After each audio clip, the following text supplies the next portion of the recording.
All right, Nick Marolda's in with me. Nick, what year is this now? 2, 3? Where are we at with you?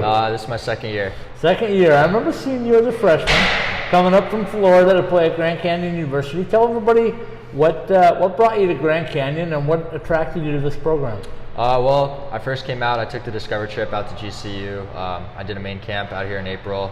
I really liked the campus and what it brought. So I figured I just kind of took a chance on it. I really didn't know too much about it, but after I got out of here, I really enjoyed it. So I was glad I made that decision. So after the first year, obviously the second year was a little easier. You guys had a chance to build your program a little bit at the D2 level. This year you're seeing some success at the D2 level and you're challenging the D1 team. So what's it been like this year? Yeah, our goal this year is to just be a really strong D2 team. It's a big improvement from last year. We got some good players that are freshmen this year. So we're off to a good start to the start of the year. We had a little bit of a rough weekend this past weekend, but overall it's a good group of guys we have this year. So I can't complain about that.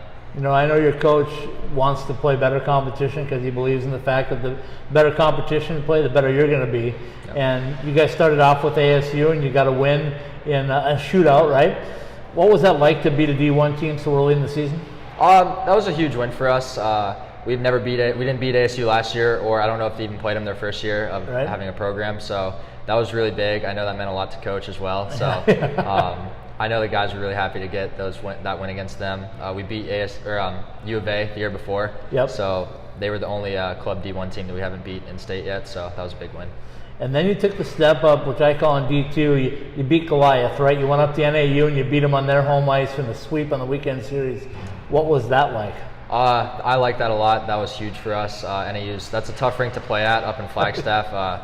Elevation levels will get you tired more quickly. We just went up and we just played good hockey, and the results showed. I mean, we just went and played our game, and it was fun. The game of hockey always comes with injuries, right? And I know you've been nicked up a little bit, and some of the guys in your team have been nicked up. What's been the philosophy for Grand Canyon hockey to continue to not only evolve but push forward through injuries?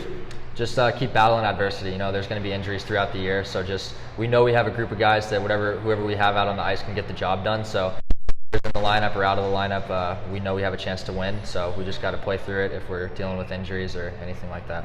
You and I talked briefly last year about Florida, but talk about Florida hockey and growing up playing hockey. First of all, how did you get started playing, and what was the motivating factor to play ice hockey in the Sun Belt?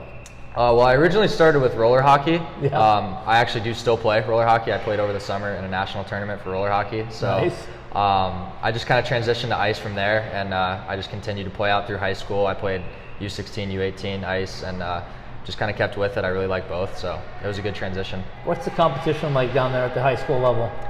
I do not know what it's like too much now. The years I was down there, though, it was a lot better than what I think most people would give it credit for. Right. So there's a lot of good players that come out of Florida nowadays, at least throughout the youth levels. The 04-05 age group down there is really strong. So Florida hockey, I think, deserves a lot of credit because it's definitely on the rise.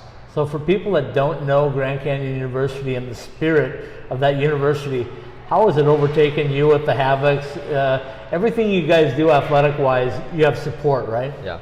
No, Grand Canyon University, you'll get support everywhere and anywhere. I mean, this school, it's getting bigger each day, I would say. I mean, every day you'll wake up and there'll be some type of news article about Grand Canyon. It's on the rise.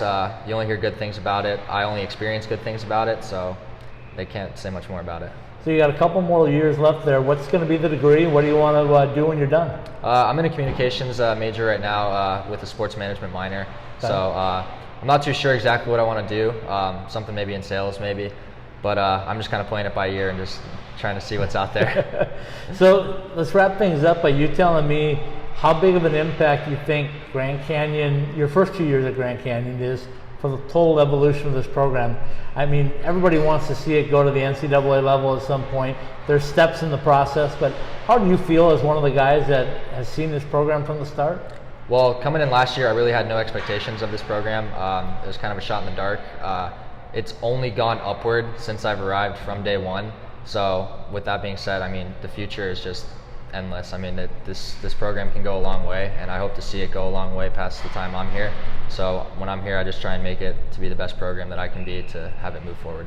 Elijah, your last comment is going to come from your trip this weekend. As we film this, you're getting ready to go up to play UNLV. I'm guessing you haven't been to City National Arena yet? I have not been to that arena yet. I'm super excited to play out there though, because what I've seen, they get a good crowd out there, and the ice looks fantastic.